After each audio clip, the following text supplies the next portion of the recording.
الحمد لله وكفى وسلام على عباده الذين اصطفى أما بعد فأعوذ بالله من الشيطان الرجيم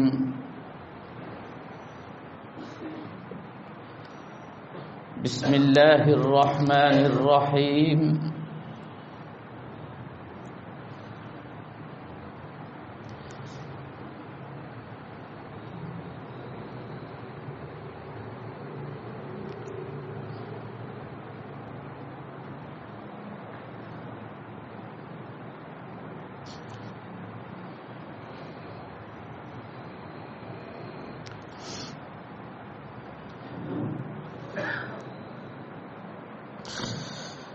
إنا أنزلناه في ليلة مباركة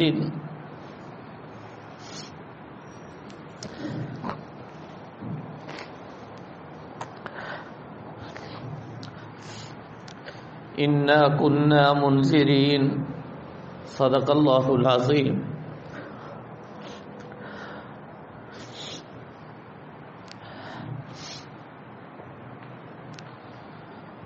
ابھی عشاء سے پہلے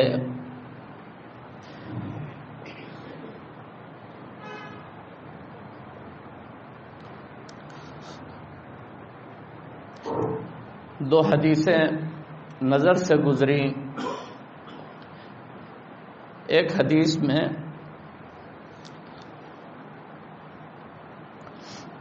رسول اکرم صلی اللہ علیہ وسلم نے فرمایا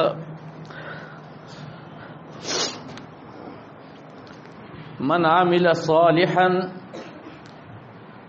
وهو يبكي،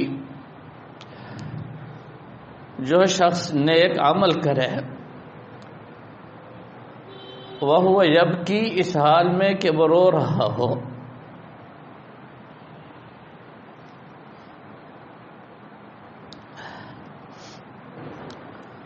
ادخلہ اللہ الجنہ وهو يضحك، اللہ اس کو ہنستے ہوئے جنت میں داخلہ نصیب فرمائیں گے. میں نے جب خطبہ شروع کیا بس یہ حدیث ذہن میں آ گئی.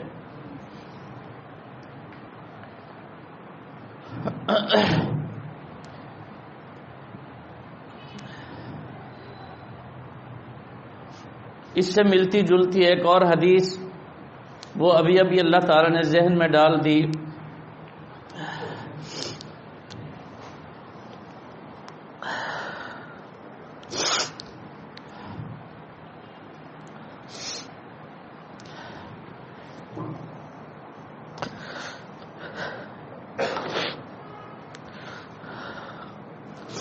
حدیث میں آتا ہے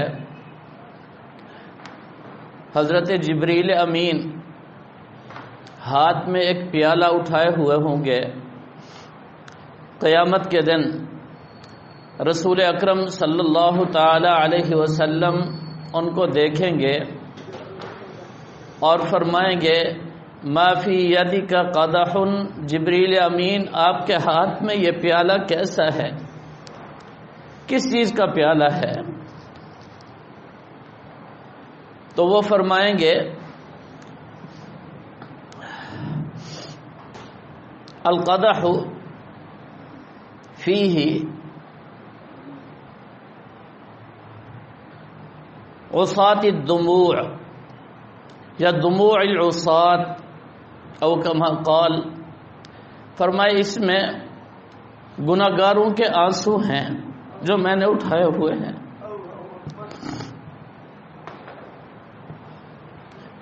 رسول اکرم صلی اللہ علیہ وسلم فرمائیں گے تم کیا کرو گے ان کا؟ تو حضرت جبریل امین نے فرمایا یہ ایسا مبارک پیالہ ہے اور اس میں ایسے آنسو ہیں، اگر اللہ تبارک و تعالی حکم دے اور میں ان کو جہنم پر ڈال دوں تو فرمایا جہنم کی ساری آگ بجھ جائے گی.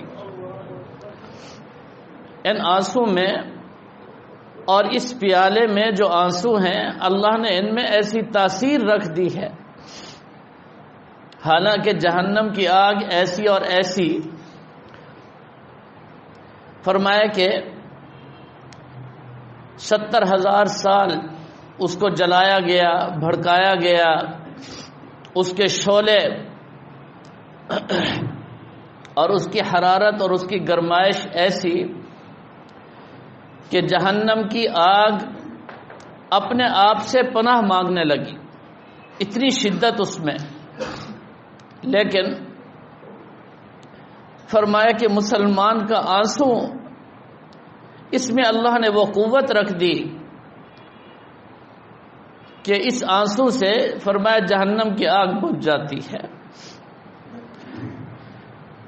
تو اللہ تعالیٰ کا فضل و کرم ہے، اللہ تبارک و تعالیٰ کی عنایت ہے، ہم جیسے گناہگاروں کو، بدکاروں کو اپنے گھر آنے کی توفیق عطا فرما دی۔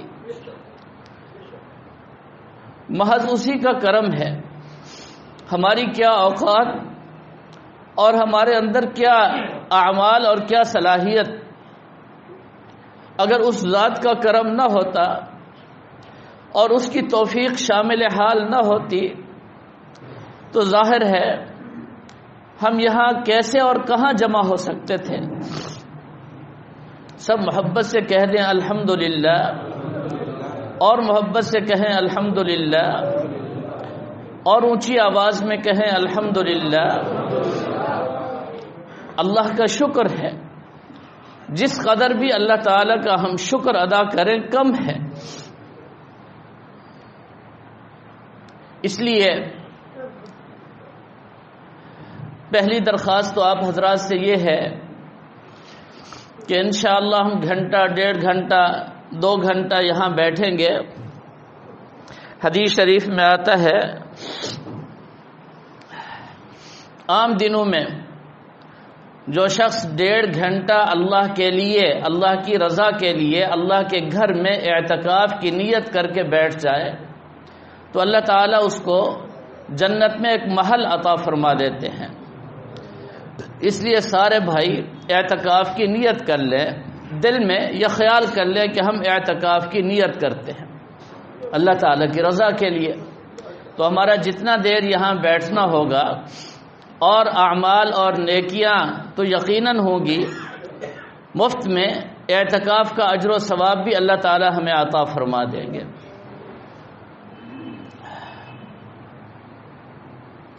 میرے محترم دوستو، یہ رات معمولی رات نہیں ہے۔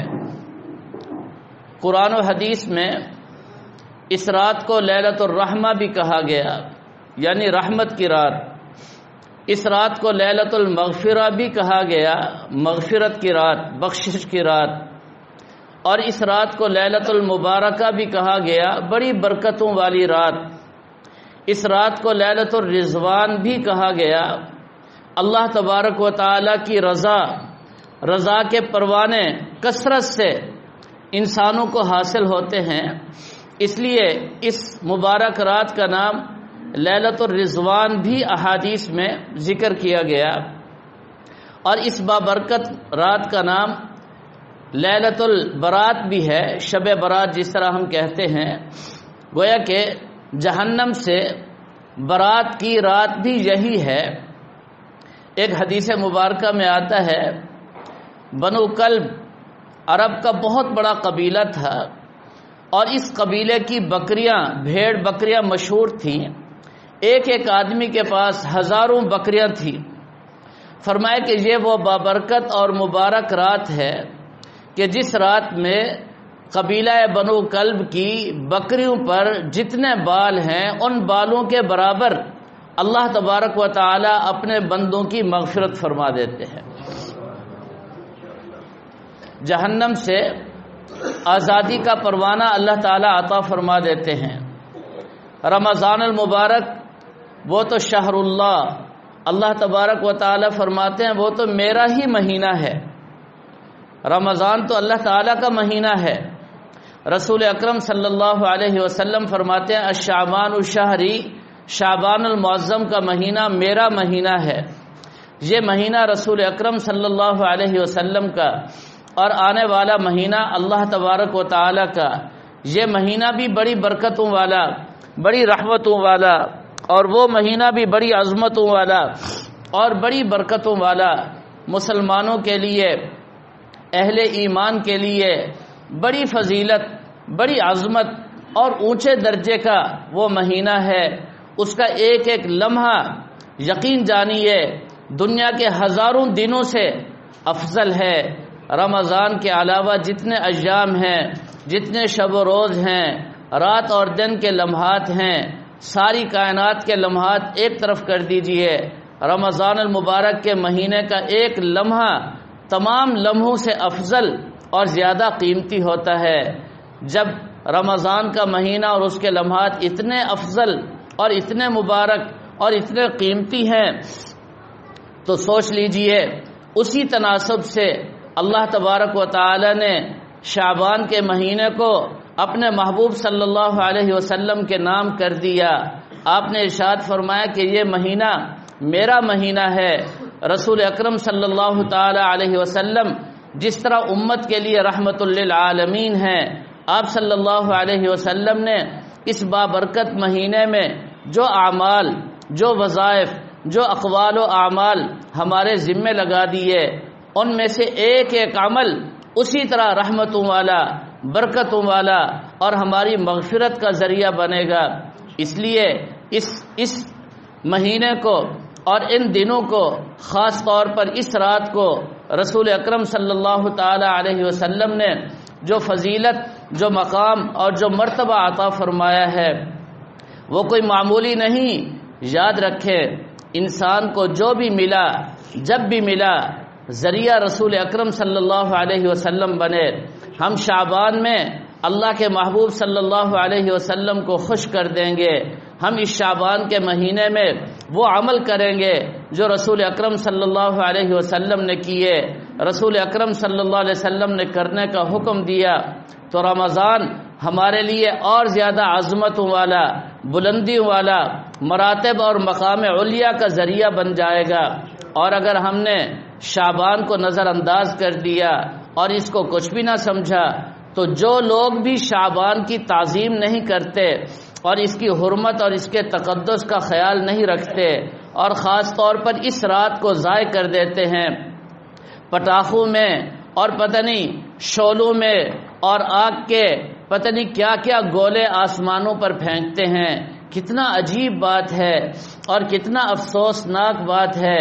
صحیح احادیث سے یہ بات ثابت ہے کہ اللہ تبارک و تعالی پہلے آسمان پر، آسمان دنیا پر اجلال فرما کر، نزول فرما کر اللہ تبارک و تعالی اپنی رحمتوں کی برسات گویا کہ نازل فرماتے ہیں، اوپر سے رحمتوں کی بارش ہے اور یہاں سے اللہ کے بندے آگ کے شعلے آسمانوں پر پھینک رہے ہوں، کتنا عجیب لگتا ہے۔ اور اس میں کوئی ایسا نہیں ہے کہ شیاطین جنگلوں سے، ویرانوں سے نکل کر کے آ گئے اور انہوں نے آ کر ہماری فضا کو آلود کر دیا، ہمارے ماحول کو خراب کر دیا۔ نہیں، بالکل بھی نہیں، یہ ہمارے گھر کے بچے ہیں، ہمارے بھائی ہیں، ہمارے بھائیوں کی اولاد ہیں، کوئی غیر نہیں ہے۔ ہماری تربیت اور ہمارا احساس اور ہماری ذمہ داریوں کی کس قدر کمی ہے کہ ہم نے سمجھا ہی نہیں، ان کو بتایا ہی نہیں کہ یہ رات کیسی رات ہے۔ سورج غروب ہوتے ہی اس رات کا آغاز ہو جاتا ہے اور سورج غروب ہوتے ہی اللہ تبارک و تعالی کا اجلال آسمان دنیا پر ہو جاتا ہے۔ اللہ تبارک و تعالی کی محبتیں، اللہ تبارک و تعالی کی رحمتیں، اللہ تبارک و تعالی کی تجلیات عام دنوں سے کہیں زیادہ بارش کی طرح ہم پر برس رہی ہوتی ہیں۔ اب یقین کیجئے یہ ہمارا جو مجمع ہے، جتنے لوگ بھی بیٹھے ہیں، اللہ تبارک و تعالی کے نورانی فرشتے وہ بھی یہاں تشریف فرما ہیں، ہمارے اس پورے مجمع کو گھیرا ہوا ہے۔ اللہ تعالیٰ کی رحمت بھی بارش کی طرح برس رہی ہے، اللہ تعالیٰ کی عنایات ہماری طرف متوجہ ہیں، اللہ تعالیٰ کی برکتیں ہماری طرف متوجہ ہیں۔ اب ہمیں چاہیے کہ ہم اپنے دل کے برتن کو صاف ستھرا کر کے پاکیزہ کر کے پورے دل کے حضور کے ساتھ استحضار قلب کے ساتھ اللہ تعالیٰ کی طرف رجوع کرتے ہوئے صرف اللہ تعالیٰ کی ذات کا تصور دل میں پیدا کر کے اس کیفیت میں بیٹھیں کہ بس میرے دل میں سوائے اللہ کے کوئی بھی نہیں. لا الہ الا اللہ کی لا جو ہے یہ ہمیں بتا رہی ہے کہ جب بھی اللہ تعالیٰ کی طرف توجہ کرنی ہو تو فرمایا کہ ماں باپ کی بھی نفی کر دو، بیوی اور اولاد کی بھی نفی کر دو، مال اور تجارت کی بھی نفی کر دو، دکان کو بھی ذرا دل سے نکال دو، گھر کو بھی ذرا دل سے نکال دو، اپنی گاڑیوں کو اور تعیشات کو بھی ذرا گھر سے اپنے دل سے نکال دو. فرمایا کہ یہ جتنے بت دنیا میں کتنے بت ہیں، فرمایا وہ ہمارے دلوں میں جگہ بنائے ہوئے ہیں، سب بتوں کو ذرا دل سے نکال دیں.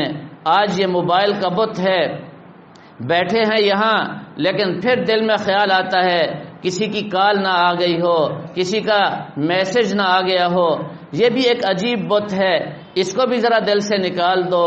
فرمایا کہ جتنی محبتیں دل میں ہیں ان سب کو ذرا ایک طرف کر کے اللہ تبارک و تعالی کی طرف پورے متوجہ ہو کر ذرا اللہ تعالیٰ کے گھر میں بیٹھ کر اپنے دل کو لا کی تلوار سے سارے غیر سے پاک صاف کر کے منزہ اور مصفہ کر کے اپنے دل کے برتن کو ذرا آسمان کی طرف متوجہ کر دیں. اللہ تعالیٰ کی رحمت براہ راست اس دل پر نازل ہوگی، اللہ تبارک و تعالیٰ کی عنایات براہ راست ہمارے دلوں پر نازل ہوں گی.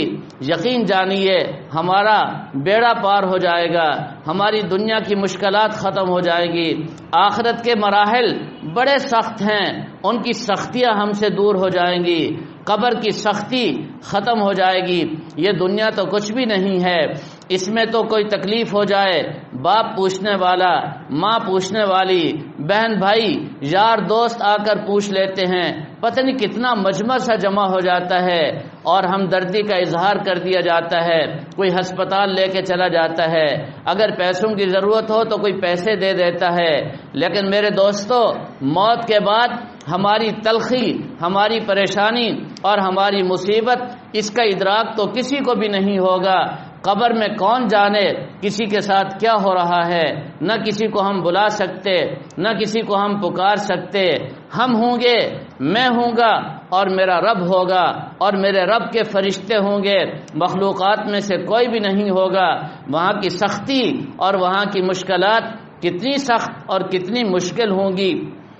لیکن اگر آج ہم اس رات کو قیمتی بنا لیں، اپنے دل کو پاک صاف کر کے اللہ تبارک و تعالیٰ کی طرف متوجہ کر کے اپنے دل کو صاف ستھرا کر کے اللہ تعالیٰ کی رحمتوں کی طرف اس کا رخ پھیر کر بیٹھ جائیں تو خدا کی قسم مجھے رسول اکرم صلی اللہ علیہ وسلم کے فرامین پر اتنا یقین ہے جتنا مجھے اس وقت اپنے آپ کے یہاں بیٹھنے پر یقین ہے.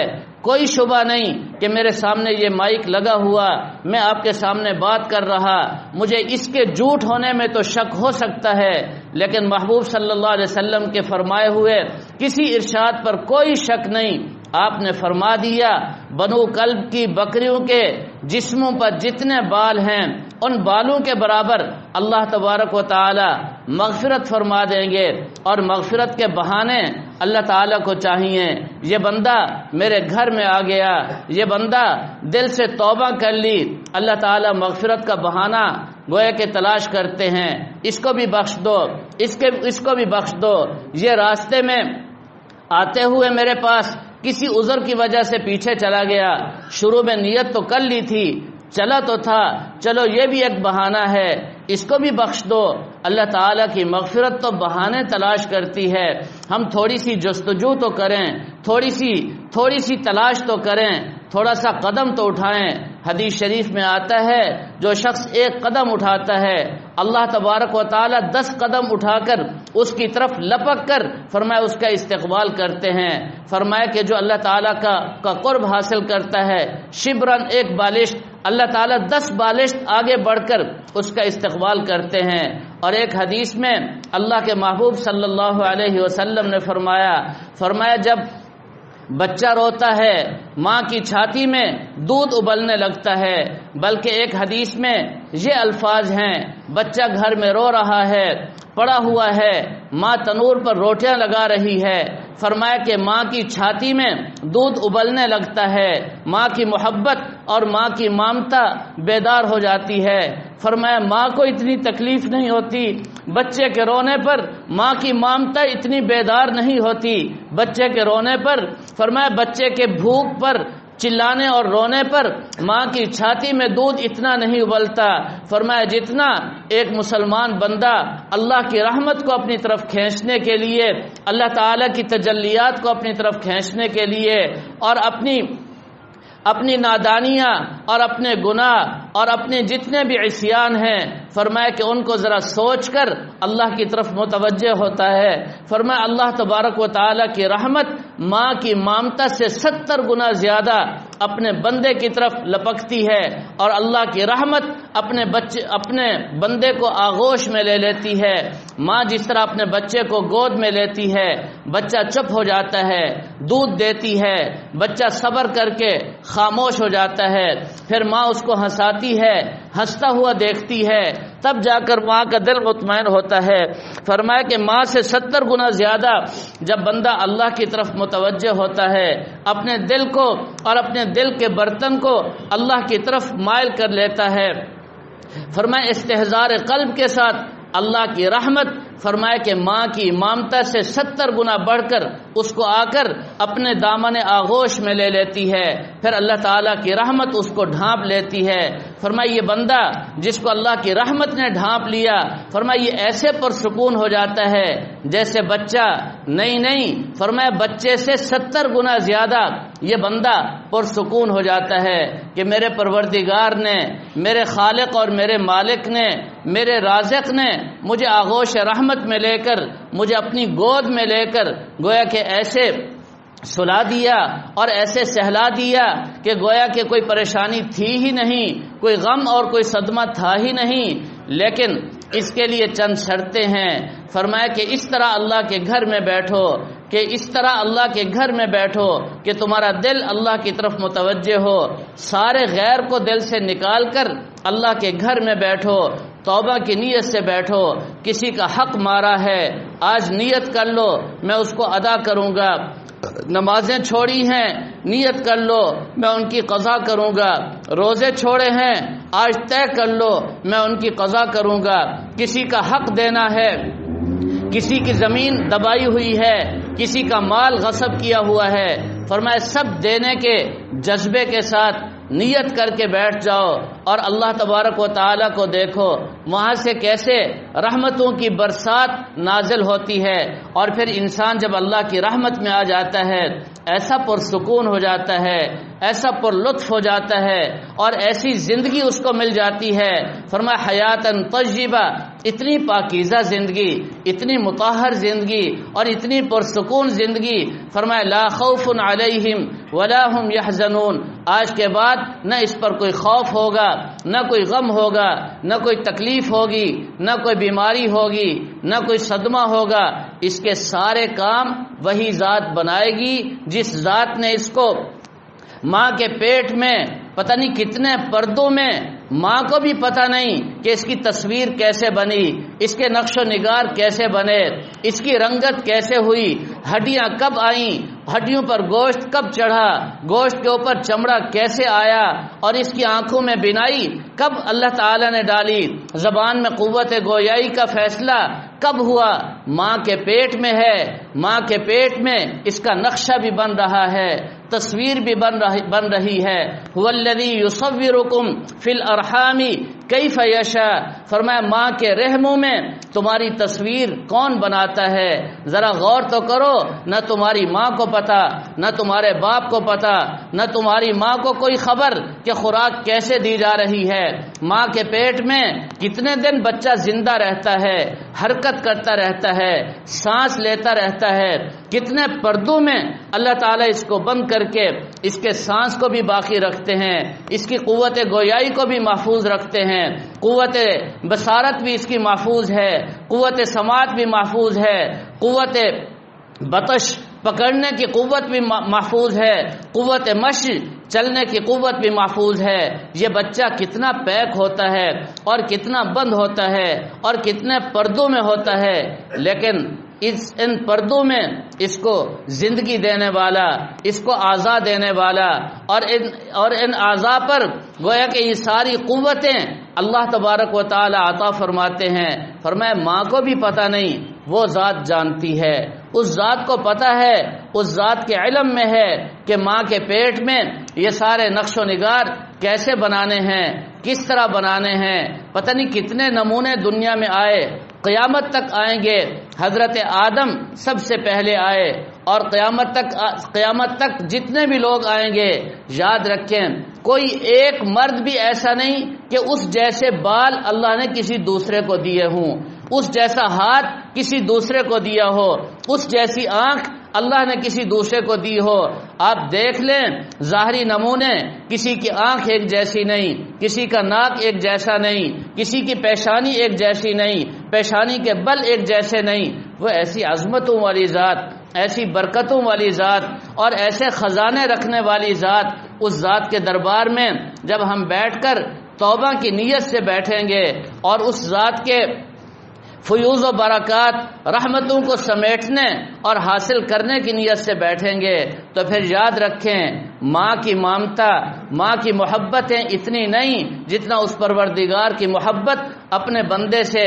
جمعہ کی مجلس میں نے عرض کیا، اللہ تبارک و تعالی اپنے بندے کی عبدیت کو دیکھتے ہیں۔ میرا بندہ میرا عبد بن جائے، اس کے اندر عبدیت آ جائے، عاجزی آ جائے، جھکاؤ آ جائے۔ اے اللہ میں بڑا گناہگار ہوں، اے اللہ میں بڑا گناہگار ہوں۔ ہر وقت دل میں یہ تصور ہو، اے اللہ جیسے آپ کا حق تھا ویسا مجھ سے ادا نہ ہوا، آپ کی ذات تو بڑی ذات ہے، میرا سجدہ یہ تو میرے منہ پر مارنے کے قابل ہے، تیرے فضل سے تیرے کرم سے میں نے سجدہ کیا، پھر بھی میرا دل مطمئن نہیں کہ تیری ذات کے شایان شان بھی تھا یا نہیں تھا۔ اے اللہ مجھے معاف فرما دے۔ اپنے سجدے پر بھی انسان معافی مانگے۔ حضرت رابعہ بصریہ فرمایا کرتی تھیں، استغفارنا یحتاج الی استغفار کثیر، ہمارا معافی مانگنا بھی قابل معافی ہے۔ ہم اپنے استغفار پر بھی استغفار کریں کہ ہمارا استغفار اس ذات کی شان کے لائق بھی ہے یا نہیں۔ یہ منہ اور اس منہ سے نکلنے والے استغفار کیا حیثیت ہے ان کی، میری زندگی میرے سامنے ہے۔ فرمایا یہ ساری کیفیات انسان ہر وقت اپنے سامنے رکھے۔ اب ذرا غور کیجئے، شب برات کی رات ہے، بڑی برکتوں والی رات ہے، بڑی عظمتوں والی رات ہے، بڑے اونچے درجے کی رات ہے۔ حضرت عائشہ رضی اللہ تعالی عنہ فرماتی ہیں، قام رسول اللہ صلی اللہ علیہ وسلم رویدن، حجرہ مبارکہ میں آقا دو جہاں سرور کائنات امام الرسل آرام فرما تھے، میں بھی سو رہی تھی، آپ بھی آرام فرما رہے تھے، اچانک آپ کھڑے ہوئے۔ حضرت عائشہ فرماتی ہیں میں قربان جاؤں، میں نے دیکھ لیا آپ اٹھے، رویدن آہستہ آہستہ، کہیں عائشہ کی آنکھ نہ کھل جائے، اس کی نیند میں خلل واقع نہ ہو جائے، آہستہ آہستہ اٹھے۔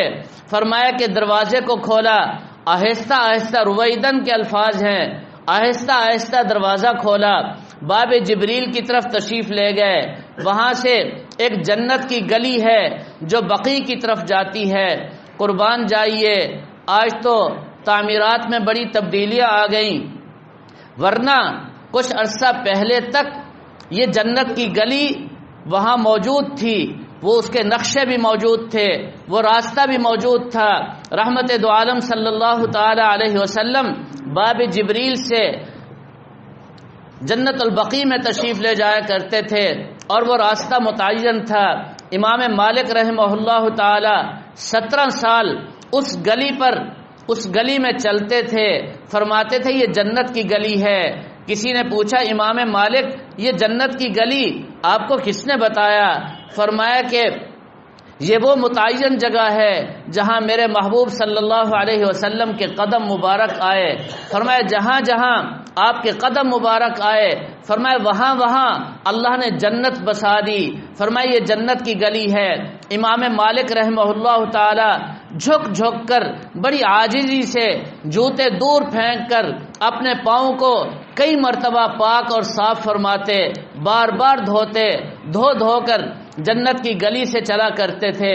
امام اعظم امام ابو حنیفہ رحمہ اللہ تعالی کا عمل بھی بالکل اسی طرح، اور پھر چلتے چلتے بڑے بڑے اکابر، بڑے بڑے شیوخ، ان سب کا عمل اسی طرح۔ قاسم العلم بالخیرات حضرت مولانا محمد قاسم نانوتوی رحمہ اللہ تعالی، وہ جب تشریف لے جاتے وہ تو مدینہ منورہ نظر آتے ہی جوتے پھینک دیا کرتے تھے، لیکن اس جنت کی گلی میں بار بار چلا کرتے تھے اور فرمایا کرتے تھے اس گلی میں چلنا جس کو نصیب ہو گیا وہ جنت کی گلی میں نہیں، اب وہ جنت کے باغات میں سیریں کرے گا۔ حجت الاسلام حضرت مولانا محمد قاسم نانوتوی رحمہ اللہ تعالی کا یہ عمل، اور پھر شیخ العرب والعجم شیخ الاسلام حضرت مدنی رحمہ اللہ تعالی 18 سال اس گلی میں اپنی داڑھی سے جھاڑو لگایا کرتے تھے اور پھر سر کے بل وہاں چلا کرتے تھے۔ آج پتہ نہیں ہماری بدقسمتی، ہماری بدعمالیاں، آج اس گلی کا نام و نشان نہیں ہے، وہ راستہ معلوم نہیں ہے، ورنہ اکابر کا اتفاق تھا اس بات پر کہ جنت کی گلی میں گویا کہ باب جبریل سے لے کر جنت البقیع کے دروازے تک جو اس گلی سے گزر گیا، فرمایا وہ جنتی ہے، وہ جنتی ہے، اس کے جنتی ہونے میں کوئی شک نہیں ہے۔ رسول اکرم صلی اللہ تعالی علیہ وسلم یہاں سے اس جنت کی گلی سے تشریف لے گئے اور وہاں بقیع غرقد میں آپ صلی اللہ تعالی علیہ وسلم سجدے میں ہیں۔ سجدہ کسی قبر کی طرف نہیں، سجدہ اللہ کے لیے اور اللہ تعالی کی طرف ہے۔ حدیث میں آتا ہے رسول اکرم صلی اللہ تعالی علیہ وسلم سے پوچھا گیا کوئی روضہ اطہر پر آئے تو کیا کرے؟ آپ نے فرمایا من زار قبری، جو میرے روضہ اطہر پر آئے یہاں آ کر وہ میری زیارت کرے، میرا دیدار کرے۔ اے میرے محبوب جب بیت اللہ میں کوئی جائے تو وہاں کیا کرے؟ فرمایا فَلْيَعْبُدُوا رَبَّ هَذَا الْبَيْتِ، اس بیت اللہ کے رب کی عبادت، فرمایا بیت اللہ جاؤ تو عبادت کی نیت سے جاؤ، اور جب روضہ رسول اللہ پر آؤ تو زیارت کی نیت سے آؤ۔ عبادت ایک اللہ کی، اللہ کے علاوہ کسی کی عبادت نہیں، اللہ کے علاوہ کسی کے آگے سجدہ نہیں، سجدہ صرف ایک اللہ کے لیے۔ رسول اکرم صلی اللہ تعالی علیہ وسلم بقیع غرقد میں تشریف لے گئے اور وہاں سجدے میں ہیں۔ حضرت عائشہ رضی اللہ تعالی عنہا فرماتی ہیں شعبان کی نصف رات تھی، نصف شعبان کی یہی شب برات کی رات تھی، بڑی برکتوں والی رات تھی۔ میں نے وہاں جا کر آہستہ آہستہ میں پیچھے چلی اور وہاں جا کر کے دیکھا رحمت دو عالم صلی اللہ تعالی علیہ وسلم سجدے میں ہیں۔ حضرت عائشہ روایت فرما رہی ہے میں نے دیکھا آپ صلی اللہ تعالی علیہ وسلم کی آنکھیں پرنم تھیں، فرمایا آنسو بہ رہے تھے اور زمین آپ کے آنسو سے لطف اندوز ہو رہی تھی اور پتہ نہیں کیا خوشگوار منظر تھا۔ حضرت عائشہ فرماتی ہے میں نے دیکھا آپ کا سر مبارک سجدے میں تھا اور نیچے پتھر تھا، فرماتی ہے مجھے اس پتھر پر بھی رشک آنے لگا، کتنا خوش قسمت اور مبارک پتھر ہے جہاں رسول اکرم صلی اللہ علیہ وسلم کا صرف سر مبارک نہیں، یہ تو آپ صلی اللہ علیہ وسلم کے آنسو سے سیراب ہو رہا ہے، کتنا خوش قسمت ہوگا۔ فرماتی ہیں آپ صلی اللہ علیہ وسلم سجدے میں ایسے مستغرق تھے، اللہ تعالیٰ کی طرف ایسا دھیان اور ایسی توجہ تھی، میں تو حیران ہو گئی۔ میں نے اپنے کان لگائے آپ کے لب مبارک کی طرف تو آپ صلی اللہ علیہ وسلم ایک دعا مانگ رہے تھے، اللہم اغفر لبقیع الغرقد، بقیع غرقد میں اے اللہ میری کتنی پھوپھیاں ہیں، میری محترمات زوجہ مطہرات ہیں، میری بیٹیاں ہیں، 10,000 صحابہ یہاں آرام فرما ہوں گے، اے اللہ بقیع غرقد میں جتنے لوگ بھی آرام کر رہے ہیں ان سب کو بخش دیجئے۔ اور پھر اعلان کیا، ایک موقع ایسا آیا بڑا عجیب اعلان، فرمایا کہ کل قیامت کا دن ہوگا، سب سے پہلے میری قبر شق ہوگی اور میں کھڑا ہوں گا، اور پھر میرے ساتھ دائیں جانب ابو بکر کھڑے ہوں گے، بائیں جانب عمر کھڑے ہوں گے۔ بڑا عجیب منظر ہوگا، ابو بکر و عمر کے جھرمٹ میں کسی اللہ والے نے کیا کہہ دیا، 2 ستاروں میں ایک چاند نمودار ہوگا، پوری دنیا روشن ہو جائے گی۔ فرمایا کہ پوری فضا مہکنے لگے گی، رحمت دو عالم صلی اللہ علیہ وسلم کا دیدار کرنے والے سب سے پہلے ابو بکر اور عمر ہوں گے۔ آپ آگے قدم نہیں اٹھاتے، ابو بکر و عمر پوچھیں گے یا رسول اللہ کس کا انتظار ہے؟ فرمایا کہ بقیع غرقد میں میرے دوست اور میرے ساتھی اور میری بیٹیاں اور میری اولاد، میری پھوپھیاں، میری بیویاں، میں ان کا انتظار کر رہا ہوں۔ حدیث شریف میں آتا ہے 10,000 صحابہ کرام کی جماعت ہوگی اور مکمل 70,000 کا عدد جب بھی قرآن و حدیث میں آتا ہے اس سے مقصود 70 نہیں ہوتا، مراد اس سے کثرت ہوتی ہے۔ فرمایا کہ میرے زمانے سے لے کر آج تک جتنے لوگ بھی اس بقیع غرقد میں دفن ہوئے، فرمایا وہ سب کھڑے ہوں گے، رسول اکرم صلی اللہ تعالی علیہ وسلم کے پیچھے آ کر کھڑے ہو جائیں گے، اور آپ نے اعلان فرمایا یہ 70,000 کے 70,000 افراد ایسے ہوں گے کہ اللہ تبارک و تعالی اعلان فرمائیں گے کہ بغیر حساب کتاب کے میں نے ان کو جنت کا داخلہ نصیب کر دیا ہے۔ یہ ہے وہ سجدہ اور یہ ہے اس سجدے کی دعا۔ فرمایا کہ بقیع غرقد میں جتنے لوگ بھی دفن ہوں گے وہ سب کے سب بغیر حساب کتاب کے جنت میں جائیں گے۔ اس لیے رسول اکرم صلی اللہ علیہ وسلم نے ارشاد فرمایا جو شخص بھی بقیع غرقد میں دفن ہو گیا، فرمایا وہ میرا پڑوسی ہے، میں اس کا پڑوسی ہوں اور وہ قیامت تک میرا پڑوسی رہے گا۔ پڑوسی کے کام آتا ہے، پڑوسیوں کے بڑے حقوق ہیں، پڑوسیوں کے رسول اکرم صلی اللہ تعالی علیہ وسلم نے بڑے عجیب حق بتائے ہیں۔ فرمایا یہ میرے پڑوسی ہوں گے، کیسے مبارک اور کیسے خوش قسمت پڑوسی ہوں گے۔ آپ نے ارشاد فرمایا اگر تم سے ہو سکے تو مدینے میں آ کر مرنا، یہ آپ کا ارشاد ہے۔ فرمایا اگر تم سے ہو سکے، محدثین فرماتے ہیں کیا مطلب اس کا؟ فرمایا جب بال سفید ہو جائیں اور انسان اس طرف اور اس جذبے سے یہاں سے نکلے اور وہاں چلا جائے، بیماری لگ جائے، فوراً نیت کر لے کہ میں وہاں جاؤں گا، اللہ کرے مجھے وہاں موت آ جائے۔ اگر آپ سے ہو سکنے کا مطلب یہ ہے کہ جب بال سفید ہو گئے، موت قریب آ گئی، اولاد فرمائے پوتے اور نواسیاں پیدا ہونا شروع ہو گئیں، معلوم ہوتا ہے کہ اب آپ دادا بن گئے، نانا بن گئے۔ جب انسان دادا اور نانا بن جاتا ہے پھر وہ زیادہ دیر نہیں رہتا، اس کے جانے کا وقت آ جاتا ہے۔ فرمایا اس سے ہو سکے تو مدینے میں آ جائے، اور مدینے میں آ کر کیا کرے؟ فرمایا من صبر لبلائها، فرمایا مدینہ کی تمام مشقتوں اور تمام تکلیفوں پر فرمایا جو شخص بھی صبر کرے گا، جو شخص بھی وہاں آ کر وہاں کی تکلیفوں پر صبر کرے گا، زبان نہیں کھولے گا، فرمایا کہ میں ضمانت دیتا ہوں اللہ اس کو جنت کا داخلہ نصیب فرمائیں گے۔ اس لیے مدینہ جانے والے اللہ ہم سب کو مدینہ لے جائے، اللہ بار بار مدینہ کی زیارت نصیب فرمائیں، روضہ رسول اللہ کی زیارت اللہ تعالی ہم سب کو نصیب فرمائیں، وہاں جایا کریں، اللہ ہم سب کو لے جائیں، لیکن وہاں ہوٹل والوں سے لڑا نہ کریں، وہاں کی مصیبتوں پر صبر کیا کریں، وہاں کی آزمائشوں پر صبر کیا کریں، گاڑی والے کے ساتھ تلخی نہ کیا کریں۔ یاد رکھیں وہ کتنے مبارک لوگ ہیں، جیسے بھی ہیں پڑوسی تو ہیں آقا دو جہاں کے، کتنا اونچا مقام ہے ان کا۔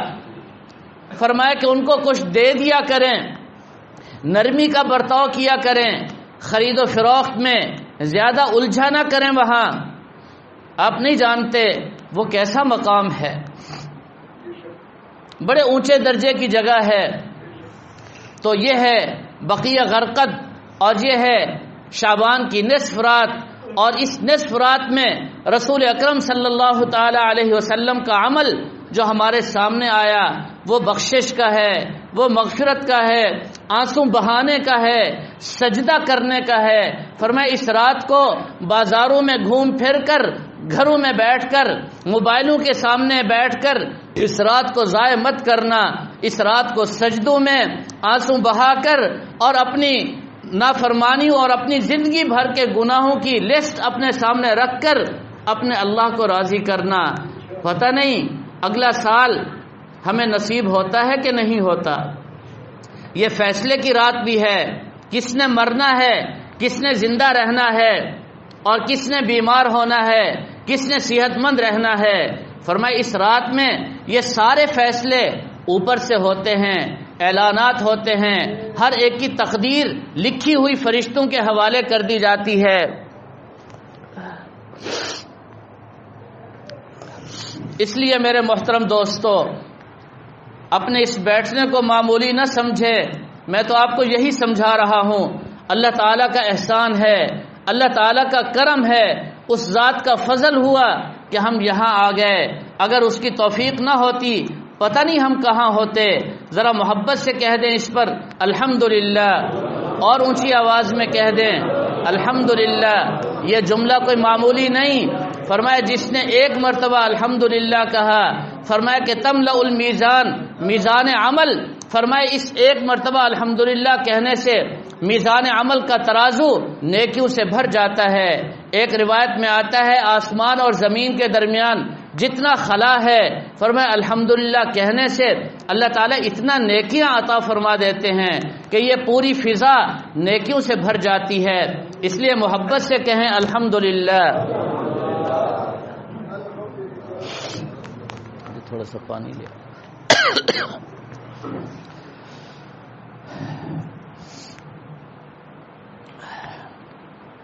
تو میرے محترم دوستو، حضرت معاذ بن جبل رضی اللہ تعالیٰ عنہ کی روایت ہے، فرمایا 5 راتیں ایسی ہیں جو شخص ان 5 راتوں میں عبادت کرے گا، پورے سال میں صرف 5 راتیں، ان 5 راتوں میں جو شخص عبادت کرے گا اللہ تبارک و تعالی اس کو جنت کا داخلہ نصیب فرما دیں گے۔ اور نیت کر لیں کہ ہم یہاں اللہ کو راضی کرنے کے لیے اور اللہ تعالیٰ سے اللہ تعالیٰ کی جنت حاصل کرنے کے لیے آئے ہیں، اور کوئی غرض نہیں۔ اگر کوئی غرض ہے تو دل سے نکال دیجئے۔ ساری نعمتیں ویسے اللہ نے ہمیں عطا کر رکھی ہیں، ضرور عطا فرمائیں گے۔ سب سے بڑی نعمت اللہ تعالیٰ کی رضا کی نعمت ہے، اللہ تعالیٰ کی رضا کے بعد جنت کی نعمت ہے۔ ان 2 نعمتوں کے بعد فرمایا کہ انسان کے لیے سب سے بڑی کامیابی، سب سے بڑی کامیابی فمن زحزح عن النار، فرمایا جہنم سے اس کو نکال دیا جائے، جہنم سے برات کا پروانہ اس کو عطا کر دیا جائے۔ فرمایا یہ سب سے بڑی نعمت ہے جو اللہ تعالیٰ عطا کرتے ہیں۔ تو آج ہماری نیتیں اور ہمارے مقاصد صرف 3 ہیں۔ ہمارا اللہ ہم سے راضی ہو جائے، اللہ تعالیٰ ہمیں جنت کا داخلہ نصیب فرما دیں، اور جہنم سے برات کا پروانہ اللہ تعالیٰ ہمیں عطا فرما دے، اور ہم اپنے سارے جرائم کو، سارے گناہوں کو ذرا ذہن میں مستحضر کر کے بیٹھیے۔ بالغ ہونے کے بعد ہم نے کون کون سے گناہ کیے، کہاں کہاں پر اس ذات کی ہم نے نافرمانیاں کی، بول ہمارے کیسے، نظر ہماری کیسی، سماعتیں ہماری کیسی، ہماری چال چلن، ہمارا کردار، ہمارے اخلاق، ہمارے رویے، یہ ہمارا سب کچھ کیسا، ذرا اس کو اپنے سامنے رکھیے۔ پوری لسٹ آپ کے سامنے ہونی چاہیے۔ کہاں کہاں ہم نے ماں باپ کو تکلیفیں دیں، کہاں کہاں ہم نے بیوی کے حقوق ضائع کیے، کہاں کہاں ہم نے اپنی اولادوں کو ستایا، پریشان کیا، اور کہاں کہاں ہم نے اپنے پڑوسیوں کے حقوق کو غصب کیا، کہاں ہم نے رشتہ داروں کو ایذاء اور تکلیفیں پہنچائیں۔ یاد رکھیں یہ سارے گناہ آج ہم نے اللہ تعالیٰ کے حضور پیش کر کے ان سے معافی مانگنی ہے۔ جب تک ہمارے ان گناہوں پر اللہ تعالیٰ کے عفو کا قلم نہیں چلے گا ہمارا کام نہیں بنے گا، اللہ کی رضا ہمیں نہیں ملے گی۔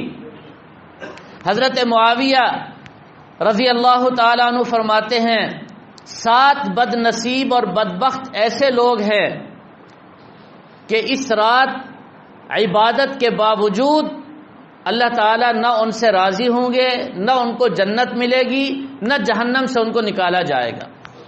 7 بد نصیب ایسے ہیں، ان میں سب سے پہلا فرمایا کہ مشرک، شرک کرنے والا، اللہ تعالیٰ کی ذات اور صفات میں اللہ تعالیٰ کا شریک ٹھہرانے والا کوئی بھی ہو، مرد ہو یا عورت ہو، فرمایا وہ جنت میں نہیں جا سکتا، اس کو اللہ تعالیٰ کی رضا نہیں مل سکتی۔ شرک بڑا سخت ہے، شرک کے راستے بڑے باریک ہیں۔ فرمایا کہ یہ جو ریاکاری ہے نا، ریاکاری، نماز پڑھتے ہوئے دکھلاوا، خیرات کرتے ہوئے دکھلاوا، لوگ واہ واہ کر دیں، فرمایا ان یسیر الریائی شرکن، تھوڑا سا دکھلاوا بھی دل میں آ جائے تو فرمایا یہ بھی شرک ہے، یہ بھی شرک ہے۔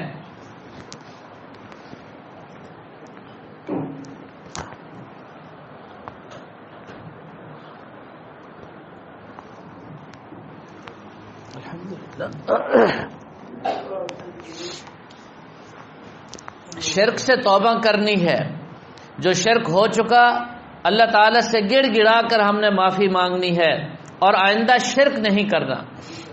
ٹھیک، ساری کائنات میں تدبیر کرنے والے، تصرف کرنے والے اکیلے اللہ ہیں، کسی سے کچھ نہیں ہوتا، ایک اللہ سے ہوتا ہے۔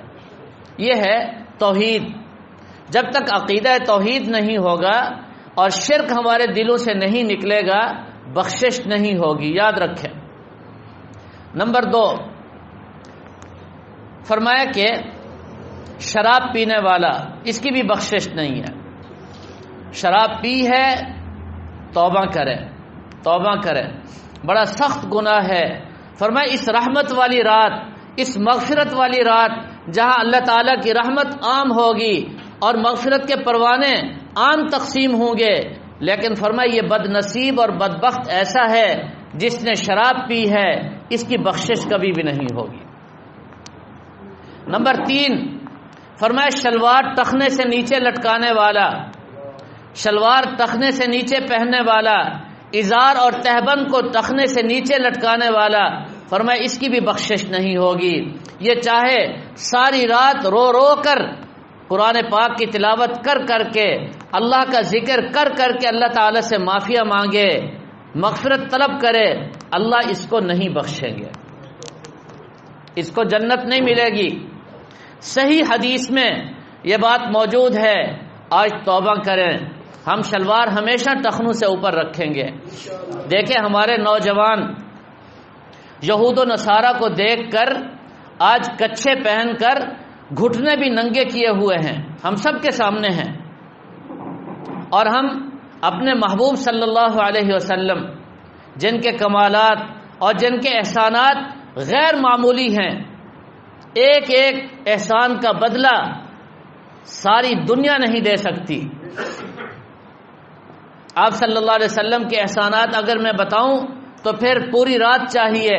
اس امت پر آپ کے کتنے بڑے احسانات ہیں۔ آپ نے کیا فرمایا؟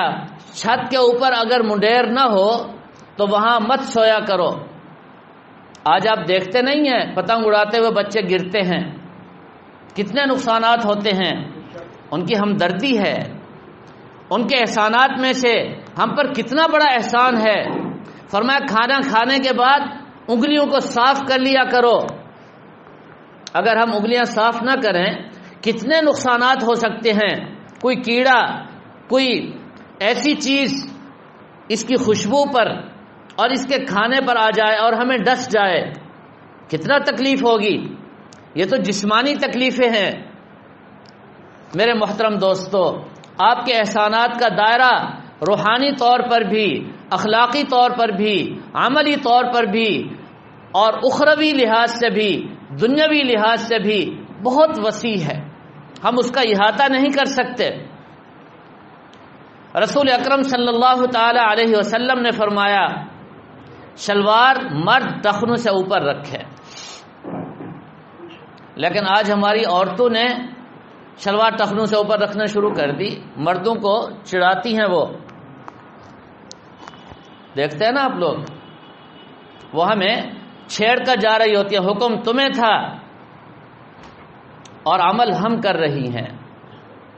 اس کا وبال بھی کس پر؟ مردوں پر ہے، عورت پر نہیں ہے۔ اگر مرد متبع سنت ہوتا تو اپنی عورت کو ایسا لباس کبھی بھی نہ پہننے دیتا جس سے اس کے جسم کی نمائش ہو۔ سر سے لے کر پاؤں کے انگوٹھے تک عورت کا پردہ ہے، عورت کا پردہ ہے۔ غیر مرد اس کے ہاتھ کو نہیں دیکھ سکتا، اس کے چہرے کو نہیں دیکھ سکتا، اس کے پاؤں کو نہیں دیکھ سکتا۔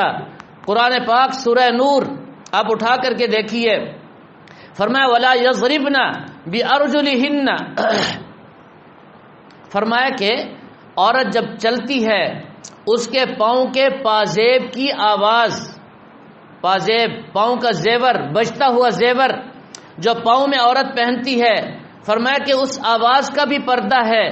اگر کسی نے اس کی آواز کو سنا، سننے والا بھی گناہگار اور یہ سنانے والی عورت، اس پر بھی اللہ کی لعنت، قرآن کا حکم ہے۔ جب پازیب کی آواز کا پردہ ہے تو مجھے بتائیے ٹخنے کا پردہ نہیں ہوگا؟ آواز کا پردہ، اس پازیب جو زیور ہے اس کا پردہ نہیں ہوگا؟ وہ پاؤں اور پاؤں کے ناخن اور پاؤں کی انگلیاں، کیا اس کا پردہ نہیں ہوگا؟ آج کی عورت مردوں کو چڑھا کر اور غیرت دلا کر جاتی ہے، گزرتی ہے کہ دیکھ تو نے پیغمبر کا حکم توڑا، آج میرا حشر دے۔ فرمایا جو شلوار ٹخنوں سے نیچے پہنے گا، فرمایا ٹخنوں سمیت وہ جہنم میں ہوگا اس کا پاؤں۔ حدیث شریف میں آتا ہے۔ اس لیے صرف نماز نہیں، ہر حالت میں شلوار ٹخنوں سے اوپر رکھنا مردوں کے لیے فرض ہے۔ اس کو معمولی گناہ نہ سمجھیں، یہ گناہ کبیرہ ہے، بڑے گناہوں میں اس کا شمار ہے۔ اور ایک حدیث میں آتا ہے کل قیامت کے دن 3 لوگ ایسے ہوں گے جن پر اللہ تعالیٰ نظر رحمت نہیں فرمائیں گے۔ وَلَا يُكَلِّمُهُمُ اللَّهُ، اللہ ان سے ہم کلام نہیں ہوں گے۔ لا ينظر الیہم، نظر رحمت نہیں فرمائیں گے۔ وَلَهُمْ عَذَابٌ أَلِيمٌ، اور ان کے لیے دردناک عذاب ہوگا۔ 3 لوگ، فرمایا سب سے پہلا وہ شخص جو احسان کر کے احسان جتائے، کسی پر احسان کیا، کھانا کھلا دیا، پھر کسی موقع پر کہہ دیا تمہیں یاد نہیں میں نے تمہیں کھانا کھلایا تھا، کسی کو 10 روپے دیے، کسی مد میں بھی دیے، اور پھر احسان جتاتا ہے تمہیں یاد نہیں میں نے تمہیں 10 روپے دیے تھے۔ فرمائے احسان کر کے پھر احسان جتا کر اس کو ایذا اور تکلیف پہنچاتا ہے، فرمایا اللہ اس پر نہ نظر رحمت فرمائیں گے، نہ اس کو پاک کریں گے، لا یزکیہم، نہ پاک کریں گے، نہ اس سے ہم کلام ہوں گے، وَلَهُمْ عَذَابٌ أَلِيمٌ، اور ان کے لیے دردناک عذاب ہوگا۔ احسان جتانے والا یہ جنت میں نہیں جائے گا۔ نمبر 2، شلوار ٹخنوں سے نیچے پہننے والا، بخاری کی حدیث سنا رہا ہوں آپ کو میں، فرمایا شلوار ٹخنوں سے نیچے پہننے والا اللہ تعالیٰ اس کو پاک نہیں کریں گے، اس سے کلام بھی نہیں فرمائیں گے، اور اس کا تزکیہ بھی نہیں ہوگا، اور اللہ تعالیٰ اس پر نظر رحمت بھی نہیں فرمائیں گے، دردناک عذاب میں مبتلا کیا جائے گا۔ کون؟ جو شلوار ٹخنوں سے نیچے پہنتا ہے، مرد۔ دردناک عذاب ہوگا، بڑا سخت عذاب ہے، اس کو معمولی نہ سمجھا جائے، بڑا سخت گناہ ہے۔ نمبر 3، فرمایا جو جھوٹی قسم کھا کر سودا بیچتا ہے، جھوٹی قسم کھا کر کہتا ہے کہ میری یہ چیز ایسی ہے، حالانکہ ویسی نہیں ہوتی، وہ قسم کھا کر کہتا ہے کہ یہ 1 نمبر ہے، حالانکہ وہ 1 نمبر نہیں 2 نمبر ہے۔ فرمایا یہ شخص بھی ایسا ہے، اللہ تعالیٰ اس سے کلام بھی نہیں کریں گے، اس کو پاک بھی نہیں فرمائیں گے اور اللہ تبارک و تعالی نظر رحمت بھی نہیں فرمائیں گے، اور یہ شخص دردناک عذاب میں مبتلا ہوگا۔ کتنا سخت معاملہ ہے، کتنا سخت معاملہ ہے۔ اور ایک حدیث میں آتا ہے تصویر بنانے والا اور بنوانے والا، ان دونوں کے بارے میں یہی حکم ہے۔ بڑا سخت گناہ ہے تصویر کا۔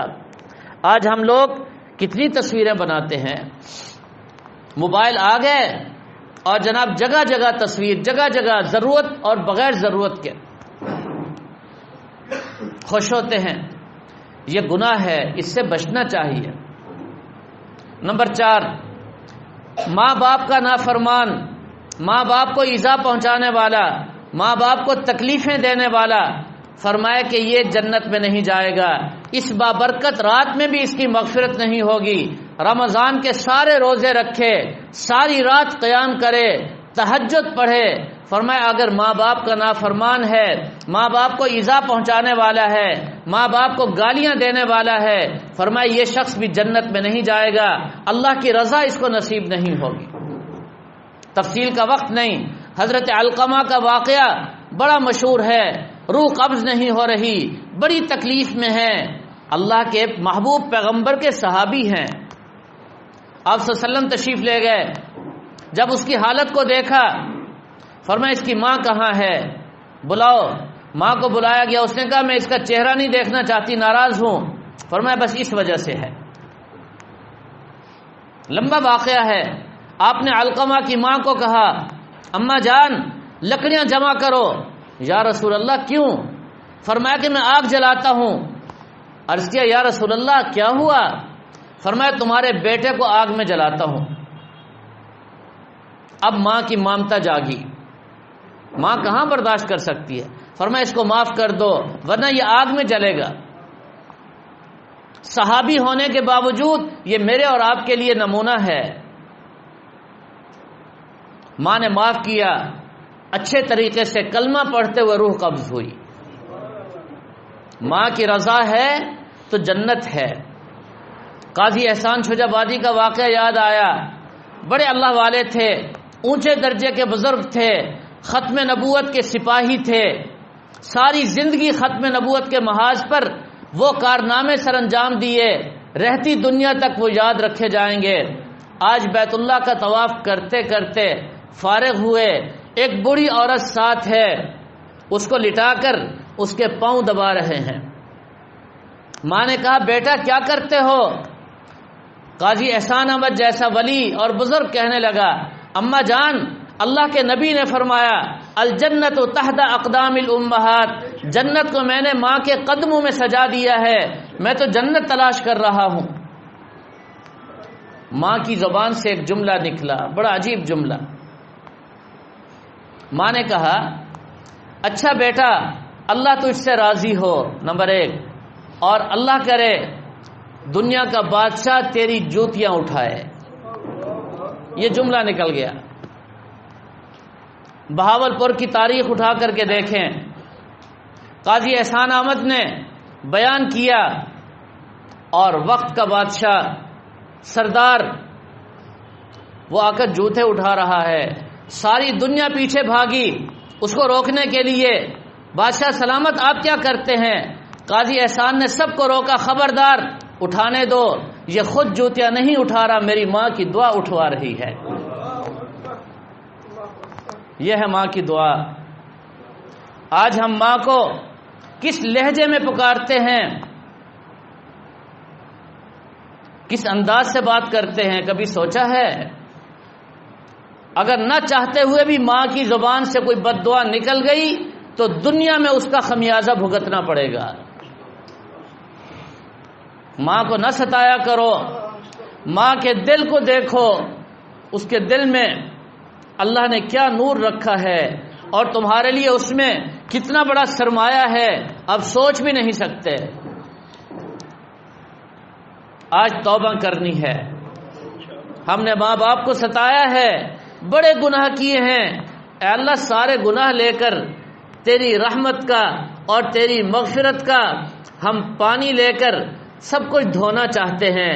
اے اللہ عطا فرما دے، ہمیں بخش دے، اس لیے ہم یہاں بیٹھے ہیں اور ہماری کوئی غرض نہیں۔ میرے محترم دوستو، ماں باپ کی خدمت اس کو زندگی کا لازمی جز سمجھ لیں۔ ماں باپ دینے والے ہیں، لینے والے نہیں ہیں۔ آپ اپنا سب کچھ دے دو اور ان کا سب کچھ لے لو، وہ تمہیں تمہارا بھی واپس لوٹائیں گے، اور ان کے اندر جو جگر ہے اور ان کے اندر جو دل ہے اور دل کی گہرائی میں جو اللہ کے ساتھ ان کا ربط ہے، ماں جیسی بھی ہو، جتنی بڑی گناہگار ہو، فرمایا اولاد کے حق میں 70 ولیوں سے بڑھ کر اس کی دعا ہے۔ آج باہر کے ولیوں کو دیکھ دیکھ کر ہم ہاتھ چومتے ہیں اور ماں کو جا کر گالیاں دیتے ہیں، یہ منافقت ہے۔ جو ماں کا نہیں وہ کسی ولی کا نہیں، اس کا کوئی پیر اور بزرگ نہیں۔ سب سے بڑی ولیہ اور اس کے حق میں اللہ کی سب سے زیادہ برگزیدہ بندی تو اس کی ماں ہے، جس کو اس نے پیچھے چھوڑ دیا۔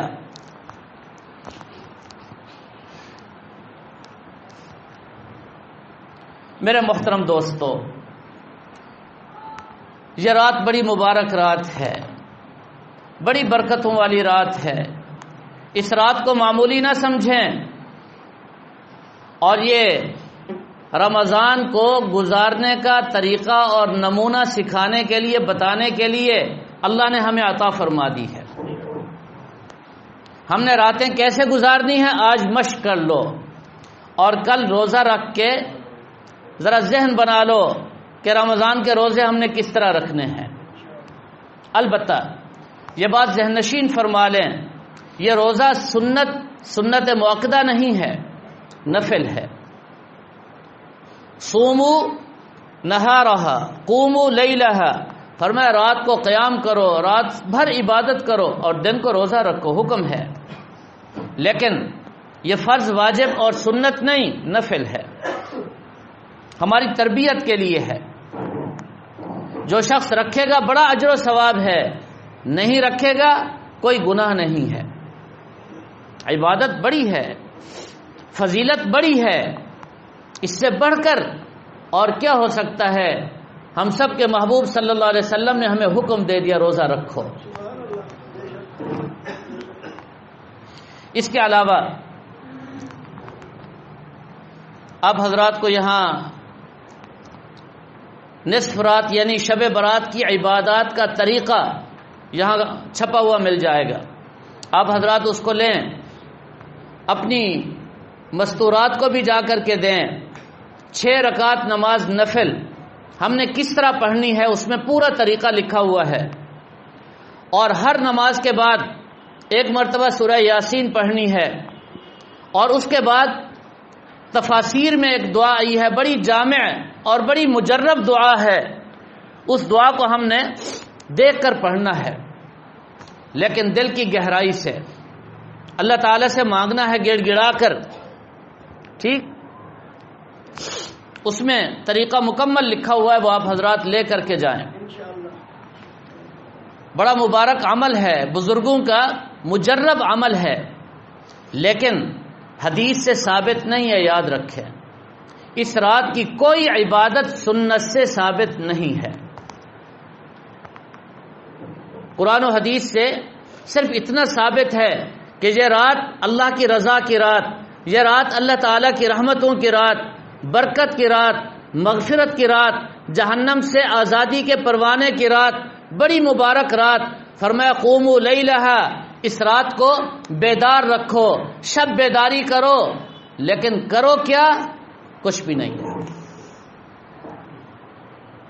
یہ بات ذہن نشین فرما لیجئے۔ اب جو بھی عمل کریں گے وہ میرے اور آپ کے اپنے طریقے اور بتائے ہوئے۔ اب ہمارے کتنے اولیاء اللہ اور بزرگ ایسے ہیں، ان کا عمل ہم نے دیکھنا ہے کہ وہ یہ رات کیسے گزارا کرتے تھے، وہ چیز ہم نے لکھ کر آپ کو دے دی ہے۔ اللہ کے برگزیدہ بندے اور اللہ کے نیک بندے اس رات کو کیسے گزارا کرتے تھے وہ ہم نے لکھ کر آپ کو دے دیا، آپ نے کرنا ہے۔ اللہ نے ان پر بھی رحمت فرمائی اور ان کی برکت سے اللہ تعالی ہم پر بھی رحمت فرما دیں گے، ہماری ایک نسبت ان کے ساتھ قائم ہو جائے گی۔ نمبر 2، صلاۃ التسبیح۔ یہ اس رات کی کوئی خصوصی عبادت حدیث سے ثابت نہیں ہے، میں پھر عرض کر رہا ہوں۔ حدیث شریف میں بڑے فضائل ہیں صلاۃ التسبیح کے۔ رسول اکرم صلی اللہ علیہ وسلم نے اپنے چچا کو فرمایا اگر تم سے ہو سکے تو روزانہ نہیں تو ہفتے میں ایک بار، ہفتے میں نہ ہو سکے تو مہینے میں ایک بار، مہینے میں بھی نہ ہو سکے تو کم از کم سال میں ایک مرتبہ ضرور پڑھا کرو۔ فضیلت کیا ہے اس کی؟ ایک حدیث عرض کرتا ہوں، بس تفصیل کا وقت نہیں۔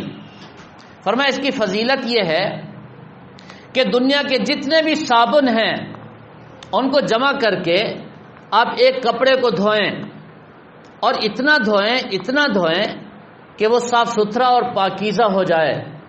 فرمایا کہ اس کپڑے کا میل کچیل دنیا کے سارے صابن اتنا دور نہیں کر سکتے جتنا صلاۃ التسبیح تمہاری بدعمالیوں کے میل کچیل کو تمہارے نامہ اعمال سے دھو کر صاف ستھرا کر دے۔ یہ اس کی فضیلت ہے، اور یہ کوئی معمولی فضیلت نہیں، بہت بڑی فضیلت ہے۔ آج اس لیے ہم آئے ہیں، اس لیے بیٹھے ہیں، اے اللہ ہم نے ساری زندگی تیری نافرمانیاں کی، گناہوں میں ہماری زندگی گزر گئی، اے اللہ ہمیں معاف فرما، اے اللہ ہمیں معاف فرما۔ ہم سارے گناہوں سے توبہ کرتے ہیں۔ اب توبہ کرنے کا ایک وہ طریقہ جو میرے اور آپ کے عقل میں آئے، اور ایک وہ طریقہ جو محبوب صلی اللہ علیہ وسلم نے فرما دیا، صلاۃ التسبیح۔ جب ہم اس کو پڑھیں گے تو اس کی برکت سے ہمارے سارے گناہ، جب ہم زبان سے کہیں گے اے اللہ معاف فرما، ادھر صلاۃ التسبیح کی قوت اور طاقت ہمارے ساتھ ہوگی تو اللہ تعالی ہمارے گناہوں کو معاف فرما دیں گے۔